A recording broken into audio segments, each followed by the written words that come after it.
फै आच्छा नोंथां दिनै जोङो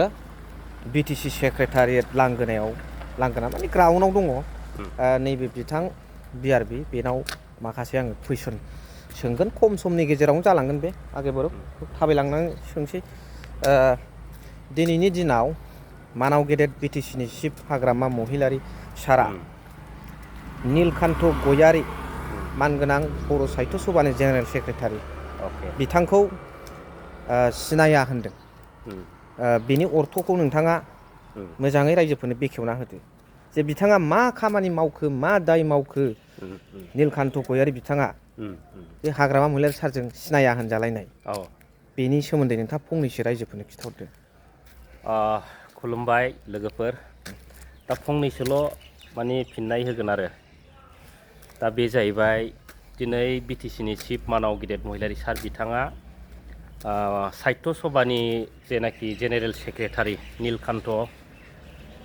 बिथांखौ दिनै गयारी बिथांखौ सिनाय होनायनि जाहोना जाहैबाय दिनै टटेलि जेनाखि साहित्य सभाखौ दिनै नीलकान्त बरगयारी बिथांमोन बायदिया सोरबा प्रमद बन्दु बिथांजों दिनै बोनजानानै बिथांमोना मोनसे जोंनि बर' हारिनि गोथार जेनाखि साहित्य सभा बायदिखौ मोनसे पलिटिकेल हान्जाजों लोब्बा खालामनानै बिथांमोनहा गोबां BPFखौ नासयनायनि खामानिखौ गोबाव समनिफ्रायनो बिथांमोनहा मावबोबाय थादों दिनैबो बिथांमोनहा बे सुजुग सुबिदाखौ लादों दा दाख्लि जेनाखि साहित्य सभायाव दावराव दावसि जानाय जेनाखि थासारि बेफोरनि गेजेरावबो गोबां माने बिथरि बाथ्रा दं आरो कनस्पाइरेसि माने बुंफ्रुनानै होबासो मिथिगोन आरो दा फाइनालि बिथांमोना मोनसे जेनाखि जोंनि बर' हारिनि मोनसे साहित्यनि जेनाखि मा होनो बिदिखौ आफाद साहित्य सभा साहित्य सभा बेखौ दिनै बिथांमोना बुंनो थाङोब्ला मोनसे पलिटिकेल हान्जाजों लोब्बा खालामनाया मोजां जायाखै आरो थारैनो फाइनालाव माने साहित्य सभानि जेनाखि मान सन्मान बे मान सन्मानखौबो बिथांमोना टटेलि फानजोबदों होननानै जों बुंनो हागोन आरो थारैनो नेक्स्टआव थारैनो फैगोन समाव जुदि बेफोरबायदिनो बिथांमोना बबेबा पलिटिकेल हान्जाजों लोब्बा जानानै जुदि खामानि मावबाय थायोबा बे जोंनि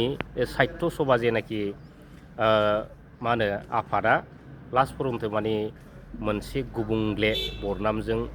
माने बुंफबनाय साहित्य सभासो होननानै जों बुंनो हागोन रायजो राजा नोंथांमोन थेंक इउ दा रायजो राजा नोंथांमोना